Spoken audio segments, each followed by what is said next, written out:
El sol de la tarde bañaba la Plaza Mayor de Madrid con una luz dorada que contrastaba con el bullicio de turistas y locales. Ignacio Vega caminaba con paso firme, consultando su reloj de oro por tercera vez en los últimos 5 minutos. La reunión con los inversores japoneses había terminado antes de lo previsto, dejándole un raro momento de tiempo libre en su agenda meticulosamente planificada. A sus 42 años, Ignacio había construido un imperio empresarial que lo situaba entre los hombres más influyentes de España. Sus trajes impecables, su Rolex y su maletín de cuero italiano eran extensiones de una vida dedicada exclusivamente al éxito profesional. Mientras atravesaba la plaza, algo interrumpió sus pensamientos sobre la fusión empresarial que acababa de negociar.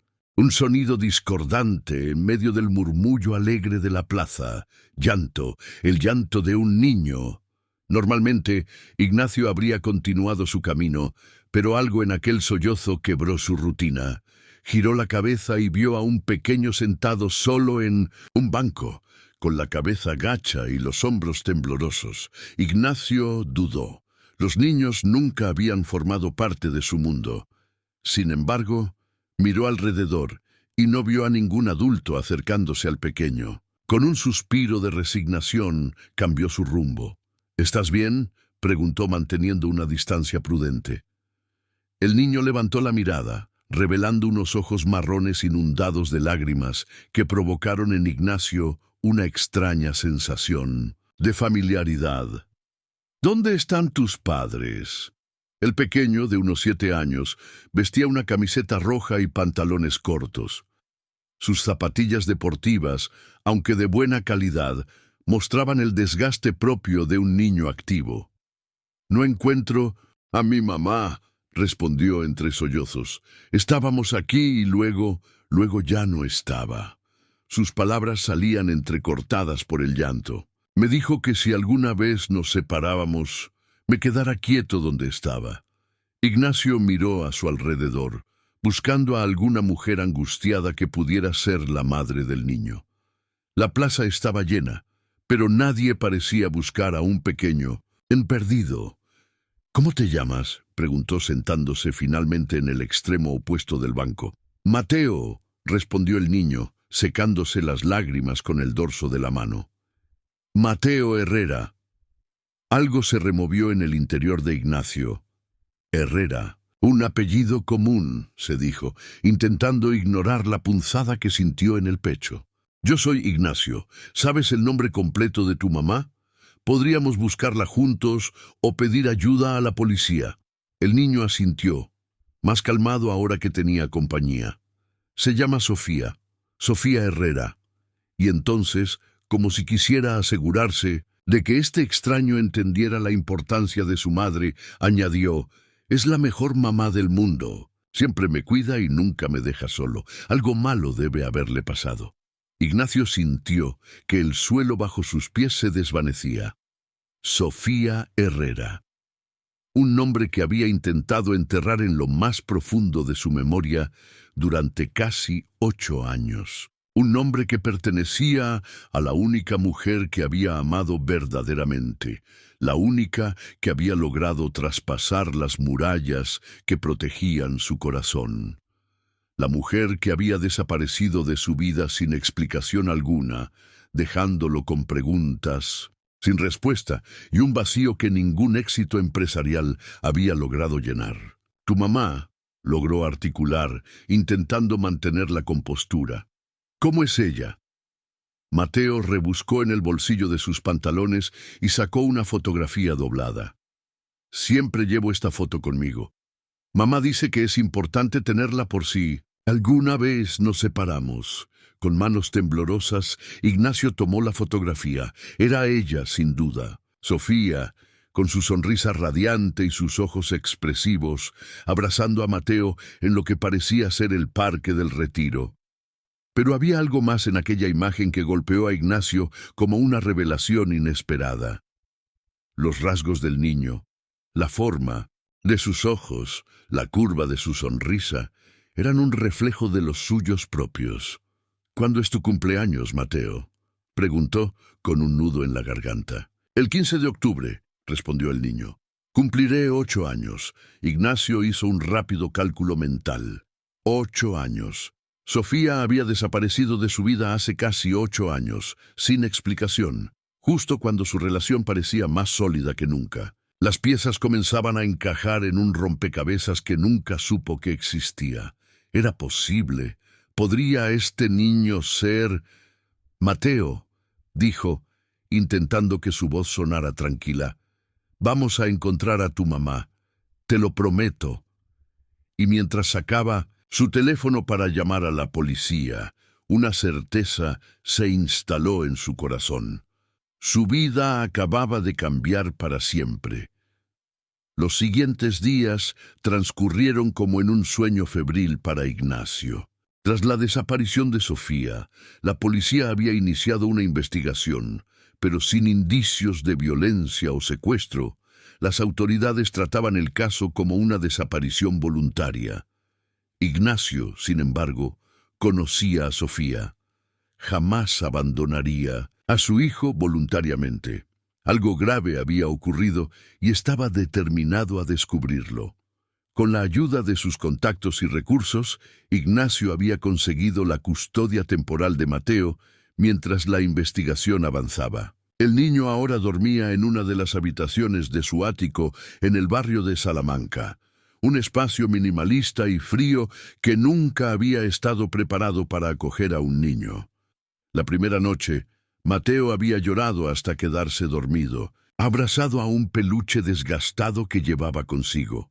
Ignacio, sentado en el pasillo fuera de la habitación, había escuchado cada sollozo como una acusación silenciosa. «¿Por qué mi mamá no viene a buscarme?», preguntó Mateo durante el desayuno del tercer día. Estaban sentados en la inmensa cocina de diseño que Ignacio rara vez utilizaba, ya que solía comer en restaurantes o pedía comida a domicilio. «Estamos haciendo todo lo posible para encontrarla», respondió Ignacio, observando cómo el niño revolvía sin entusiasmo los cereales en su tazón. «Tengo personas muy capaces buscándola día y noche». Mateo levantó la mirada y por un instante Ignacio volvió a sentir aquella inquietante familiaridad. «¿Eres policía?» «No», sonrió por primera vez en días. «Soy empresario. Tengo una compañía que construye edificios y desarrolla tecnología. Como Tony Stark». Los ojos del niño se iluminaron momentáneamente. Ignacio rió, sorprendido por la referencia. «No tan espectacular, me temo. No tengo una armadura de hierro». «Mamá dice que los superhéroes reales no necesitan armaduras», comentó Mateo, volviendo a su desayuno. «Dice que los verdaderos héroes son los que ayudan a otros sin esperar nada a cambio». Las palabras del niño resonaron en Ignacio con una intensidad inesperada. Sofía siempre había tenido esa visión idealista del mundo, tan opuesta a su pragmatismo. Recordó sus discusiones sobre el propósito de la riqueza, sobre la responsabilidad social. Para él, el éxito se medía en cifras y adquisiciones. Para ella, en el impacto positivo que podías tener en la vida de otros. Mientras Mateo terminaba su desayuno, Ignacio recibió una llamada de Alejandro Méndez, el investigador privado que había contratado. «Tenemos algo», dijo la voz al otro lado de la línea. «Necesito verte cuanto antes». Tras arreglar que Carmen, su asistente personal, se quedara con Mateo, Ignacio se dirigió a su oficina en el Centro Financiero de Madrid. Alejandro lo esperaba con una carpeta llena de documentos y una expresión grave. «He estado investigando los últimos movimientos de Sofía Herrera», comenzó el investigador una vez que estuvieron solos en el despacho. «Lo primero que llamó mi atención fue que, hasta hace 3 días, llevaba una vida extremadamente discreta. Profesora de literatura en un colegio privado, apartamento modesto en Chamberí, rutinas establecidas con su hijo. Nada que sugiriera que estaba en peligro. Pero algo cambió dedujo Ignacio impaciente. Exacto. 2 días antes de su desaparición, Sofía retiró todos sus ahorros del banco.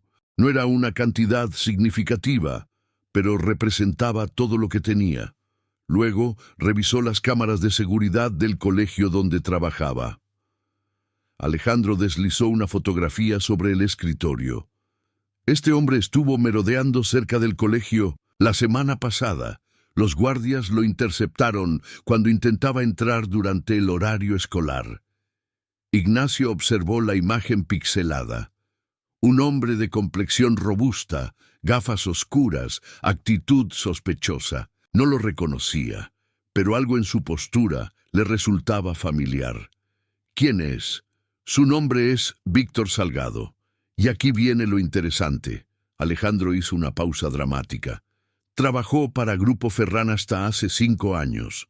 El corazón de Ignacio dio un vuelco. Grupo Ferran era su principal competidor, una empresa con la que había mantenido una feroz rivalidad durante años. Recordó vagamente los rumores sobre los métodos poco éticos de Gabriel Ferran, su fundador, aunque nunca había prestado demasiada atención a los detalles. ¿Qué tiene que ver este hombre con Sofía?, preguntó, aunque una parte de él ya temía la respuesta. Eso es lo que necesitamos averiguar, respondió Alejandro. Pero hay más. Revisando el historial de Sofía, descubrí algo curioso. Hace casi 8 años, justo antes de desaparecer de tu vida, recibió varias llamadas desde un número asociado a Grupo Ferran. Ignacio sintió que las piezas comenzaban a encajar, formando un patrón perturbador. ¿Estás sugiriendo que Ferran tuvo algo que ver con que Sofía me dejara, y ahora, 8 años después, vuelven a por ella? ¿Por qué? No lo sé con certeza, admitió Alejandro. Pero creo que deberías ver esto. Le entregó otro documento, un certificado de nacimiento. Lo encontré en los registros públicos. Ignacio leyó el documento con manos temblorosas. Mateo Herrera, nacido el 15 de octubre, hace casi 8 años. Madre, Sofía Herrera. Padre, espacio en blanco. La fecha de nacimiento coincidía perfectamente con la desaparición de Sofía de su vida. «Es mi hijo», murmuró Ignacio, más para sí mismo que para Alejandro. «Mateo es mi hijo». El investigador asintió con gravedad. «Eso parece. Y creo que su desaparición actual y la de hace 8 años están conectadas. Alguien no quería que supieras de la existencia de Mateo. Y ahora que el niño está contigo, esa misma persona podría estar intentando silenciar a Sofía permanentemente». La palabra permanentemente cayó como una losa sobre Ignacio. La idea de que Sofía pudiera estar en peligro mortal por su culpa, por alguna venganza relacionada con sus negocios, le resultaba insoportable. Y peor aún, la posibilidad de que hubiera estado alejada de él todos estos años, no por elección, sino por miedo. «Necesito encontrarla», dijo con determinación. «Y necesito saber exactamente qué tiene que ver Gabriel Ferran en todo esto». Alejandro recogió los documentos con meticulosidad. «Seguiré investigando. Mientras tanto, ten cuidado. Si mis sospechas son correctas, tú y el niño también podríais estar en peligro». Ignacio regresó a su apartamento con la mente saturada de preguntas y el corazón pesado de culpa. Al entrar, escuchó risas provenientes del salón. Allí encontró a Mateo y Carmen construyendo una elaborada estructura con cojines y mantas. «¡Ignacio!», exclamó Mateo al verlo. «Estamos construyendo un fuerte. Carmen dice que podemos dormir aquí esta noche si queremos». La escena contrastaba dramáticamente con la conversación que acababa de tener. Este niño, su hijo, ajeno al peligro que podría estar acechando, disfrutaba de un momento de normalidad infantil que probablemente necesitaba desesperadamente. «Es un fuerte impresionante», comentó, acercándose para examinar la estructura. aunque creo que necesita refuerzos en esta esquina.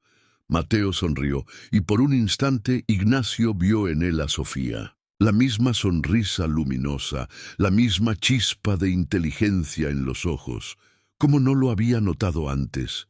Este niño era la perfecta combinación de ambos. Mientras ayudaba a fortalecer la estructura de cojines, Ignacio tomó una decisión. Encontraría a Sofía, costara lo que costara, y cuando lo hiciera, no solo la protegería a ella y a Mateo, sino que también enfrentaría la verdad sobre su pasado y las consecuencias de la vida que había elegido vivir. Los días se convirtieron en una semana y la investigación avanzaba lentamente. Ignacio había reorganizado por completo su vida para cuidar de Mateo.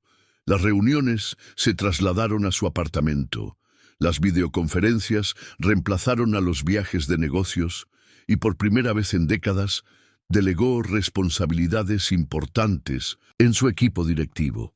Para sorpresa de todos, especialmente de sí mismo, descubrió que disfrutaba de este nuevo ritmo de vida. Cada mañana llevaba a Mateo al colegio donde lo habían inscrito temporalmente, y cada tarde lo recogía personalmente, ignorando las miradas curiosas de otros padres que se preguntaban quién era este hombre de traje impecable que aparecía en un coche de lujo. Durante esas caminatas desde el coche hasta la puerta del colegio, Ignacio descubrió un mundo nuevo a través de los ojos de Mateo. El niño observaba todo con una curiosidad insaciable, hacía preguntas que nunca se había planteado y veía maravillas en detalles que para él habían sido siempre insignificantes. ¿Por qué los edificios de Madrid son tan altos?, preguntó Mateo una tarde mientras regresaban a casa. No todos son altos, respondió Ignacio, disfrutando de la conversación. Madrid tiene una mezcla de arquitectura. Los edificios más antiguos suelen ser más bajos, con detalles hermosos en las fachadas. Los modernos tienden a ser más altos y funcionales. Mamá y yo vivimos en un edificio antiguo, comentó Mateo con nostalgia. Tiene una escalera que cruje y una puerta muy pesada. Pero mamá dice que tiene alma. Ignacio sonrió. Eso sonaba exactamente como algo que diría Sofía. Ella siempre había preferido los espacios con historia, con imperfecciones que contaran una historia. Su propio apartamento, minimalista y ultramoderno, probablemente le parecería frío y sin personalidad. ¿Echas de menos tu casa?, preguntó con suavidad. Mateo asintió, pero luego añadió, tu casa es bonita también, es como estar en una nave espacial. Ignacio rió ante la comparación. Supongo que sí parece una nave espacial. Quizás podríamos hacerla más acogedora, añadir algunos toques que la hagan sentir menos espacial. Podríamos poner estrellas en el techo de mi habitación. Mamá pegó estrellas que brillan en la oscuridad en mi cuarto. Por supuesto, respondió Ignacio, haciendo una nota mental para comprar esas estrellas lo antes posible. Podemos hacer que tu habitación sea exactamente como te gusta. Mientras caminaban, Ignacio notó un coche negro estacionado a cierta distancia. No era la primera vez que lo veía en las inmediaciones del colegio o cerca de su edificio. Con disimulo, tomó a Mateo de la mano y aceleró ligeramente el paso. El niño, ajeno a su preocupación, comenzó a contarle sobre un proyecto de ciencias que estaban preparando en clase. Esa noche, después de acostar a Mateo, Ignacio llamó a Alejandro. «Creo que nos están vigilando», dijo sin preámbulos. En coche negro, modelo sedán, ha aparecido varias veces cerca del colegio y de mi apartamento. He notado lo mismo, confirmó Alejandro. He tomado la matrícula y estoy investigándola. Mientras tanto, he avanzado en otro frente. Encontré a una antigua secretaria de Gabriel Ferrán que podría tener información sobre lo que ocurrió hace 8 años. Ha accedido a reunirse contigo mañana. ¿Conmigo? ¿Por qué no contigo? Dice que solo hablará directamente contigo. Al parecer, tiene información específica que cree que deberías conocer personalmente. Ignacio sintió un escalofrío de aprensión. ¿Puedes organizar la reunión en un lugar seguro? No quiero dejar a Mateo solo, pero tampoco puedo exponerlo. Ya lo he pensado. La reunión será en el café del Museo Thyssen. Es un lugar público, pero discreto. Carmen puede quedarse con Mateo en tu oficina, que tiene mejor seguridad que tu apartamento. Al día siguiente, Ignacio dejó a Mateo al Pinto Senders cuidado de Carmen en su oficina, asegurándose de reforzar la seguridad del edificio. El niño, entusiasmado por pasar un día en el cuartel general de Ignacio, apenas notó su nerviosismo mientras le prometía regresar pronto. El Museo Thyssen-Bornemisza estaba relativamente tranquilo aquella mañana de jueves. Ignacio llegó 15 minutos antes de la hora acordada y eligió una mesa en el café, desde donde podía observar todas las entradas. A las 11 en punto, una mujer de unos 60 años, elegantemente vestida con un traje sastre azul marino, entró en el café, miró alrededor hasta que sus ojos se posaron en Ignacio. Sin dudarlo, se dirigió hacia él. «Señor Vega», dijo al llegar a la mesa. «Soy Mercedes Ortiz. Agradezco que haya venido». Ignacio se levantó para saludarla y le ofreció asiento. «Gracias a usted por contactar con mi investigador. Entiendo que tiene información sobre Gabriel Ferrán». Mercedes asintió con gravedad mientras se acomodaba. «Trabajé como su asistente personal durante 15 años, hasta que me jubilé hace 3. Lo que voy a contarle debería haberlo dicho hace mucho tiempo, pero el miedo puede silenciar incluso a las personas con mejores intenciones». Un camarero se acercó y ambos pidieron café. Cuando volvieron a estar solos, Mercedes continuó. «Conocí a Sofía Herrera. Vino a ver al señor Ferrán hace aproximadamente 8 años. Estaba muy alterada». El corazón de Ignacio dio un vuelco. «¿Por qué fue a verlo?» Había recibido amenazas. Alguien le había enviado fotografías suyas, seguidas durante días, junto con un mensaje claro. Si no se alejaba de usted, sufriría consecuencias. Al principio pensó que podría ser algún competidor empresarial suyo, pero luego descubrió que las amenazas venían del propio grupo Ferrán. «¿Y por qué acudió directamente a Gabriel?», preguntó Ignacio, intentando controlar su indignación. «Porque en las amenazas mencionaban que era una orden directa de él. Sofía, valiente como era, decidió enfrentarlo cara a cara». Mercedes hizo una pausa para tomar un sorbo de café. Lo que no esperaba era descubrir el verdadero motivo. ¿Cuál era? Venganza personal. Gabriel Ferrán guardaba un profundo resentimiento hacia usted, no solo por cuestiones de negocios. Su esposa, Elena, había trabajado en su empresa años atrás. Según Gabriel, usted la había acosado hasta que ella renunció. Ignacio frunció el ceño intentando recordar. Elena Ferrán, no recuerdo a nadie con ese nombre. Su apellido de soltera era Mendoza, Elena Mendoza. El nombre golpeó a Ignacio como una bofetada. Elena Mendoza había sido directora de marketing en sus primeros años como empresario. Una mujer brillante que, efectivamente, había renunciado de forma abrupta, pero no por acoso. «Hubo una investigación interna», dijo con firmeza. «Elena presentó una propuesta para una campaña que utilizaba información confidencial de un competidor. Me negué a aprobarla por cuestiones éticas. Ella insistió, discutimos y finalmente presentó su renuncia». Mercedes asintió lentamente. «Esa no es la versión que Elena le contó a su marido. Y Gabriel Ferrán es un hombre que guarda rencores durante décadas. Cuando supo que usted estaba en una relación seria con Sofía, vio la oportunidad perfecta para vengarse, haciéndole sentir la misma pérdida que él sintió cuando Elena abandonó su carrera. Pero esto es absurdo. protestó Ignacio. ¿Por qué ahora, 8 años después, vuelven a amenazar a Sofía? Porque Gabriel Ferrán está muriendo, respondió Mercedes con voz queda. Cáncer terminal. Los médicos le dan menos de 6 meses. Y en su delirio de venganza, quiere asegurarse de que usted nunca pueda reunirse con Sofía ni conocer a su hijo. Ignacio sintió un escalofrío recorrer su espalda. ¿Cómo sabe lo de Mateo? Gabriel tiene informantes en todas partes. Cuando Sofía descubrió que estaba embarazada, después de alejarse de usted, él lo supo. Durante años ha mantenido vigilancia sobre ella y el niño, asegurándose de que nunca intentaran contactar con usted. Pero hace unas semanas, uno de sus hombres informó que Mateo había empezado a hacer preguntas sobre su padre. Sofía, aparentemente, había comenzado a contarle la verdad.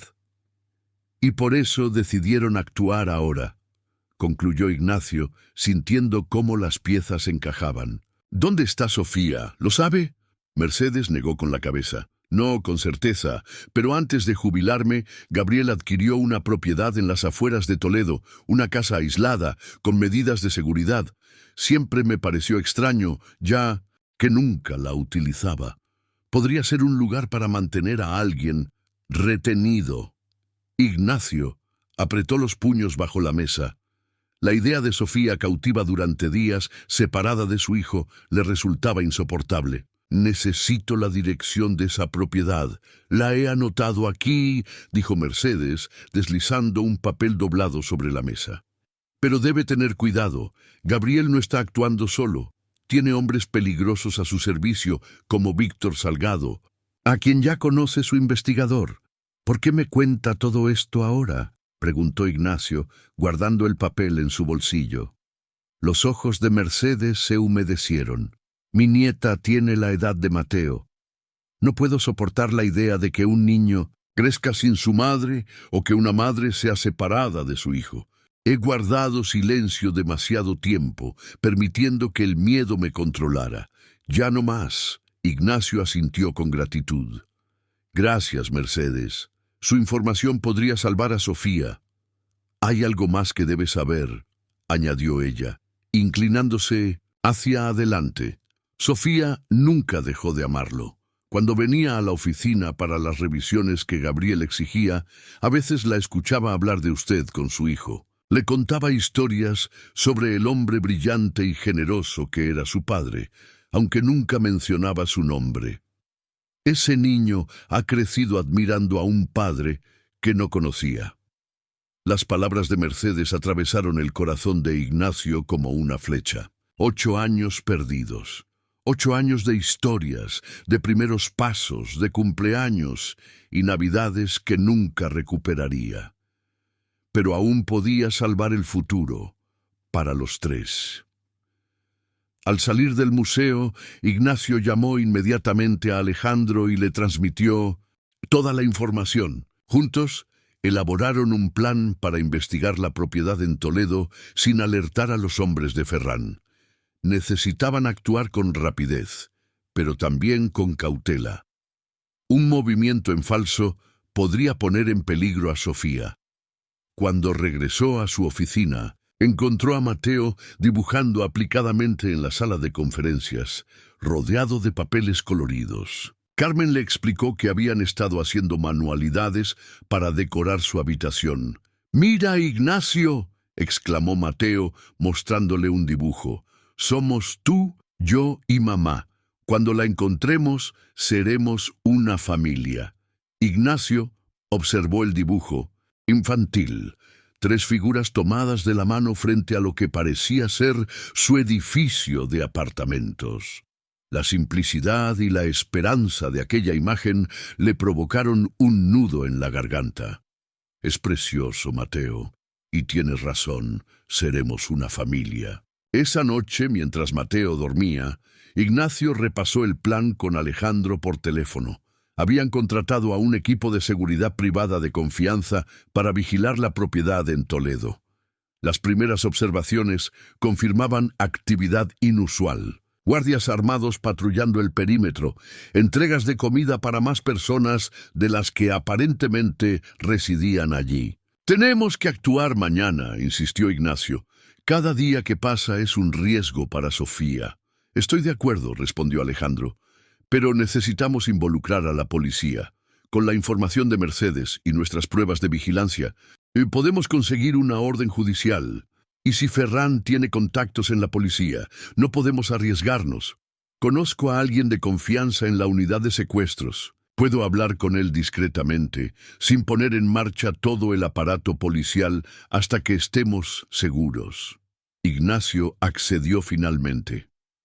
A pesar de su impaciencia, sabía que necesitaban hacer las cosas correctamente. Por Sofía, por Mateo y por la familia que podrían llegar a ser. La mañana siguiente amaneció con una llamada urgente de Alejandro. «Tenemos confirmación visual», dijo sin preámbulos. «Una mujer que coincide con la descripción de Sofía ha sido vista en una de las ventanas de la casa. Mi contacto en la policía está tramitando la orden judicial. Deberíamos tenerla en unas horas». Ignacio sintió una mezcla de alivio y ansiedad. «Voy para allá. No es recomendable. Deberías quedarte con Mateo. Carmen puede cuidarlo. Necesito estar allí, Alejandro. Necesito ser parte de esto». Tras dejar a Mateo con Carmen, explicándole que tenía una reunión importante que podría ayudar a encontrar a su madre, Ignacio condujo hasta Toledo. Se reunió con Alejandro y el inspector de policía en un punto discreto a unos kilómetros de la propiedad de Ferran. «La orden judicial acaba de llegar», informó el inspector Ramírez, un hombre de mediana edad con expresión seria. «Tenemos autorización para entrar en la propiedad bajo sospecha de secuestro. Un equipo táctico nos está esperando a 1 kilómetro de aquí». «¿Cuál es el plan?», preguntó Ignacio, intentando controlar su impaciencia. «Entraremos simultáneamente por 2 puntos. El equipo principal por la entrada principal, creando una distracción, mientras un segundo grupo accede por la parte trasera. Nuestro objetivo es localizar y asegurar a la señora Herrera sin incidentes». «Quiero entrar con ustedes», declaró Ignacio. El inspector Ramírez negó con firmeza. «Imposible. Es una operación policial. Conozco a Sofía. Si está asustada o desorientada, mi presencia podría calmarla». Tras una intensa discusión, llegaron a un compromiso. Ignacio esperaría con el equipo médico a una distancia segura y solo se acercaría cuando la zona estuviera asegurada. La operación comenzó al atardecer. Desde su posición, Ignacio podía ver la casa a lo lejos, una construcción imponente rodeada de olivos. El silencio fue roto por el sonido de sirenas y órdenes por megáfono. Vio a los agentes tácticos avanzar hacia la propiedad, mientras otros rodeaban el perímetro. Los minutos se convirtieron en una eternidad. Finalmente, la radio del inspector auxiliar que esperaba con él cobró vida. «Zona asegurada. Hemos encontrado a una mujer que coincide con la descripción. Está consciente y parece estar en buen estado físico». Ignacio sintió que sus piernas flaqueaban. «¿Sofía? ¿Es ella?». «Confirman que es Sofía Herrera», respondió el inspector después de escuchar la radio. «Están preparándola para trasladarla». Sin esperar autorización, Ignacio corrió hacia la casa. Nadie intentó detenerlo. Al llegar a la entrada principal, vio a varios hombres esposados siendo introducidos en coches policiales. Uno de ellos, que reconoció como Víctor Salgado por las fotografías, lo miró con odio mientras los agentes lo empujaban dentro del vehículo.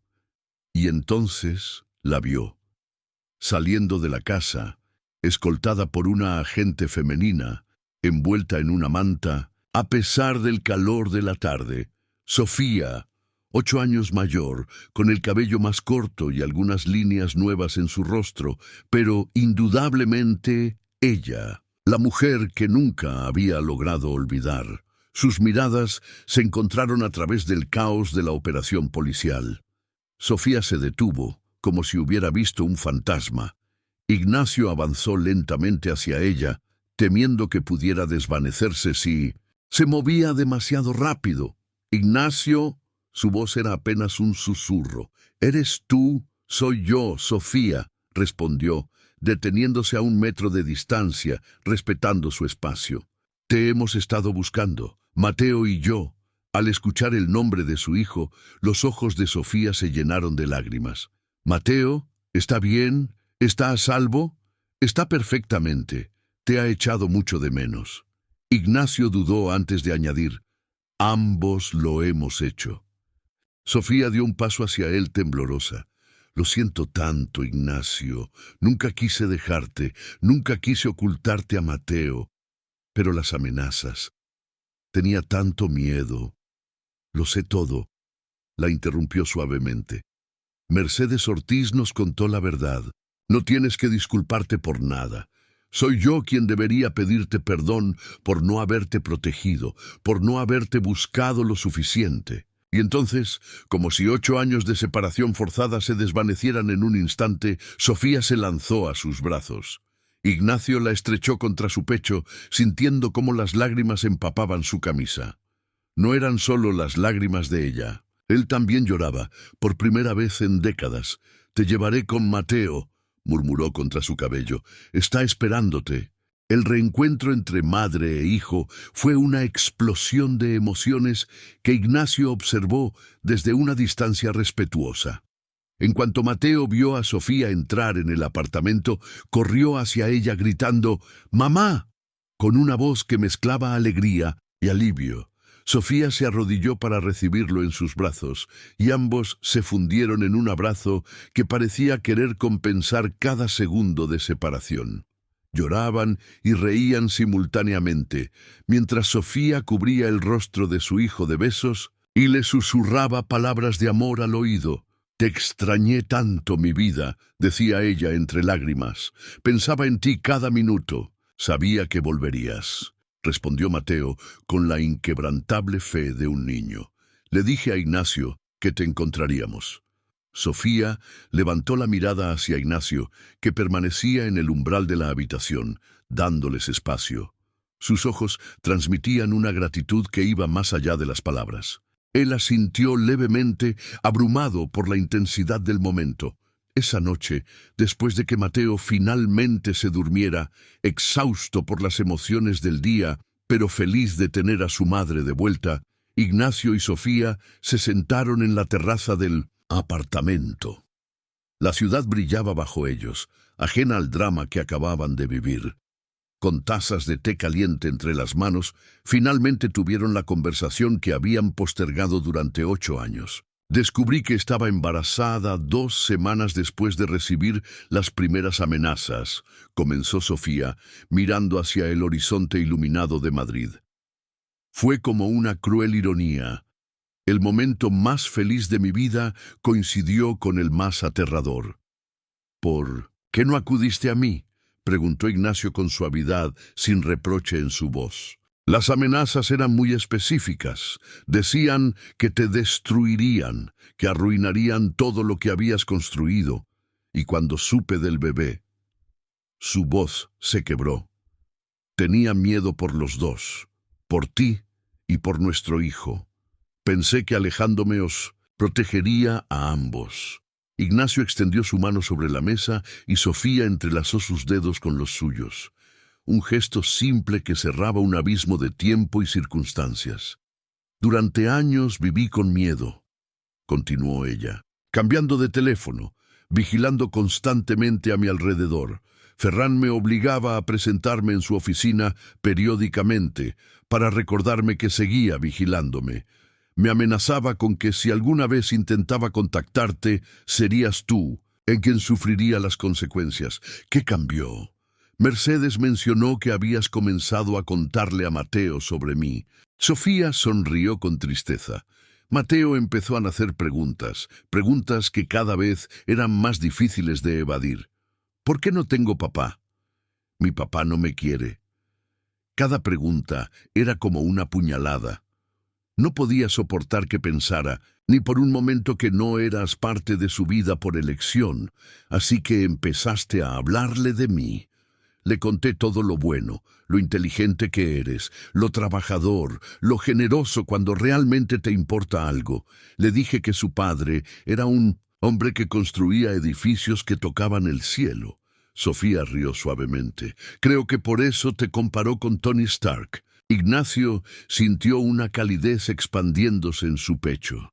Tiene mucho de ti, ¿sabes? No solo físicamente, su curiosidad, su forma de ver el mundo con asombro, es todo tuyo.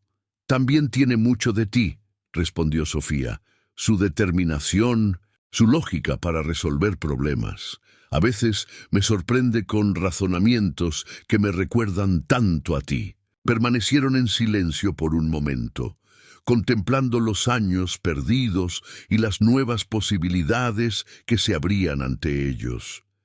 ¿Qué pasará con Ferran?, preguntó finalmente Sofía. El inspector Ramírez me llamó mientras estabas acostando a Mateo. Han detenido a Gabriel Ferran en su residencia. Enfrentará cargos por secuestro, conspiración y amenazas. Su estado de salud probablemente influirá en el proceso, pero no escapará a la justicia. Nunca entendí por qué me odiaba tanto, murmuró Sofía. Yo no le había hecho nada. No, te odiaba a ti, explicó Ignacio. Me odiaba a mí. Tú solo eras el medio para herirme. Hizo una pausa considerando si debía compartir toda la verdad. Su esposa, Elena, trabajó para mí hace años. Renunció después de un desacuerdo ético. Aparentemente, le contó una versión distinta de los hechos a Ferran, y él ha guardado ese rencor durante décadas. Tanto sufrimiento por una mentira, suspiró Sofía. 8 años de nuestras vidas. No fueron años completamente perdidos, señaló Ignacio con suavidad. Tuviste a Mateo, lo criaste para que fuera el niño maravilloso que es hoy. Yo habría sido un padre terrible hace 8 años. Sofía lo miró con curiosidad. ¿Por qué dices eso? Era diferente entonces. Obsesionado con el trabajo, con el éxito, con construir un imperio. No habría sabido cómo ser padre. Quizás no habría querido serlo. ¿Y ahora? La pregunta quedó suspendida entre ellos, cargada de implicaciones. Ahora daría todo lo que tengo por la oportunidad de ser el padre que Mateo merece, respondió con sinceridad. Estos días con él han cambiado algo fundamental en mí. Me han hecho cuestionar cada prioridad que creía tener. Sofía sonrió. Y por primera vez desde su reencuentro, Ignacio vio en ella a la mujer de la que se había enamorado años atrás. La misma luz en sus ojos, la misma calidez en su sonrisa. ¿Y nosotros?, preguntó ella en voz baja. ¿Qué pasa con nosotros? ¿Ignacio? Él tomó sus manos entre las suyas. No espero que podamos retomar donde lo dejamos, Sofía. Han pasado 8 años, ambos hemos cambiado, pero si estás dispuesta, me gustaría que intentáramos construir algo nuevo. Por Mateo, sí, pero también por nosotros. Tengo miedo, confesó ella. No del pasado, sino del futuro. Tu mundo es tan diferente al que Mateo y yo conocemos. No sé si encajaremos en él. Entonces construiremos uno nuevo, respondió Ignacio con determinación. Un mundo que funcione para los 3. Los días siguientes fueron un periodo de ajuste y descubrimiento. Sofía y Mateo se quedaron en el apartamento de Ignacio mientras se resolvían los aspectos legales del caso contra Ferran. El apartamento, antes frío y minimalista, comenzó a transformarse con pequeños toques. Dibujos de Mateo en la nevera, libros de Sofía en las estanterías, plantas que ella insistió en comprar para darle vida al espacio. Ignacio observaba estos cambios, con una mezcla de asombro y gratitud.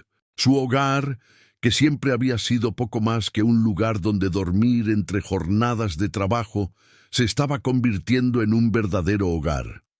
Las risas de Mateo resonaban por los pasillos y el aroma de la cocina casera reemplazó al de las comidas a domicilio. Una tarde, mientras Mateo estaba en su nueva escuela, Ignacio encontró a Sofía contemplando la ciudad desde la terraza. «¿En qué piensas?», preguntó ofreciéndole una taza de té.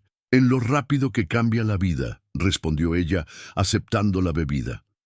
«Hace 2 semanas estaba secuestrada, temiendo no volver a ver a mi hijo. Y ahora estoy aquí, contigo, planeando un futuro que nunca creí posible». «¿Eso estamos haciendo, planeando un futuro?». Sofía lo miró con una mezcla de vulnerabilidad y esperanza. «Me gustaría pensar que sí. Mateo está tan feliz aquí contigo. Te adora, Ignacio. Cada noche me habla de las cosas que hicieron juntos, de lo que le has enseñado. Es un niño extraordinario», dijo Ignacio con orgullo. «Tan inteligente, tan compasivo. Has hecho un trabajo increíble criándolo». «Hice lo mejor que pude», respondió ella con humildad, «pero siempre sentí que le faltaba algo fundamental. Un padre». Ignacio se acercó y, con suavidad, colocó un mechón de cabello detrás de la oreja de Sofía. El gesto tan íntimo y familiar pareció transportarlos a ambos a un tiempo anterior a la separación. «Te he echado de menos cada día», confesó él. «Incluso cuando intentaba convencerme de que te había olvidado, una parte de mí seguía buscándote en cada mujer que conocía». «Yo nunca intenté olvidarte», admitió Sofía. «No podía, aunque quisiera. Veía tu rostro en Mateo cada mañana». Sus miradas se encontraron y el tiempo pareció detenerse. Lentamente, como si temieran romper un hechizo, se acercaron hasta que sus labios se encontraron en un beso tentativo, redescubriéndose después de tanto tiempo. Cuando se separaron, Sofía apoyó su frente contra la de Ignacio. «Vamos a necesitar tiempo», susurró, «para conocernos de nuevo, para construir confianza». «Tenemos todo el tiempo del mundo», respondió él. «Esta vez nada nos separará». Las semanas se convirtieron en meses. La vida adquirió una nueva normalidad para los tres. Ignacio reorganizó por completo su empresa, delegando responsabilidades para poder pasar más tiempo con su familia recién formada. Sofía encontró trabajo como profesora de literatura en una universidad cercana, retomando la carrera que había tenido que abandonar. Mateo florecía en este nuevo entorno, disfrutando de la estabilidad y el amor de ambos padres. Sus preguntas sobre el pasado fueron respondidas con honestidad adaptada a su edad, sin ocultarle la verdad, pero protegiéndolo de los detalles más oscuros. Gabriel Ferrán fue condenado a prisión, aunque debido a su estado de salud terminal, la sentencia se cumplió en un hospital penitenciario. Murió 6 meses después, llevándose consigo el rencor que había causado tanto daño. Víctor Salgado y los demás implicados recibieron condenas más severas. Una tarde de domingo, casi un año después del reencuentro, la familia disfrutaba de un picnic en el Parque del Retiro. Mateo corría persiguiendo a otros niños mientras Ignacio y Sofía lo observaban desde una manta extendida sobre el césped. «Tengo algo que preguntarte», dijo Ignacio, repentinamente serio. Sofía lo miró con curiosidad. «¿Qué ocurre?». Ignacio sacó una pequeña caja de terciopelo de su bolsillo. «No es la primera vez que hago esto», dijo con una sonrisa nerviosa, «pero espero que sea la última». Los ojos de Sofía se abrieron con sorpresa cuando él abrió la caja, revelando un anillo con un solitario elegante pero discreto, muy diferente a las ostentosas joyas que solía preferir en el pasado. «Sofía Herrera, estos meses contigo y con Mateo han sido los más felices de mi vida. Me has enseñado lo que realmente importa. Me has ayudado a redescubrir quién soy y quién quiero ser. Me harías el honor de casarte conmigo, de formar oficialmente la familia que ya somos en nuestros corazones». Las lágrimas brillaban en los ojos de Sofía mientras asentía. «Sí», respondió con voz entrecortada. Sí, Ignacio. Mateo, que había regresado justo a tiempo para presenciar la propuesta, saltó de alegría. Sí, sí, sí, gritaba, uniéndose al abrazo de sus padres. Ahora seremos una familia de verdad. Ignacio abrazó a los dos seres que más amaba en el mundo, pensando en el extraño y tortuoso camino que los había llevado hasta ese momento. Un encuentro casual en una plaza, un niño perdido, secretos del pasado. Todo había conspirado para reunirlos. Ya somos una familia de verdad, murmuró, besando la frente de su hijo y los labios de su futura esposa. Lo somos, desde el momento en que nos encontramos de nuevo. La boda fue una ceremonia íntima en una pequeña iglesia del centro histórico de Madrid. Solo amigos cercanos y familia, con Mateo orgullosamente llevando los anillos. Sofía resplandecía en un sencillo vestido blanco, e Ignacio, por primera vez en su vida adulta, sentía una felicidad completa y sin reservas. Durante la recepción, mientras observaba a Sofía bailando con Mateo, Ignacio reflexionó sobre el extraordinario giro que había dado su vida. Había perdido un imperio empresarial tal como lo conocía. Ahora dirigía una compañía más pequeña, pero más ética, centrada en proyectos sostenibles. Pero había ganado algo infinitamente más valioso. Una familia, un propósito, un amor que había sobrevivido a la separación y al tiempo. ¿En qué piensas?, preguntó Sofía, acercándose a él con Mateo de la mano. En lo afortunado que soy, respondió con sinceridad, en cómo un encuentro casual en una plaza cambió mi vida para siempre. No fue casual, dijo Mateo con la sabiduría sorprendente que a veces mostraba. Mamá siempre dice que algunas personas están destinadas a encontrarse, no importa cuánto tiempo pase. Ignacio y Sofía intercambiaron una mirada cómplice, maravillados por la intuición de su hijo. Tu madre tiene razón, concedió Ignacio, atrayendo a ambos en un abrazo. Algunas personas están destinadas a encontrarse, y algunas familias están destinadas a estar juntas, sin importar los obstáculos.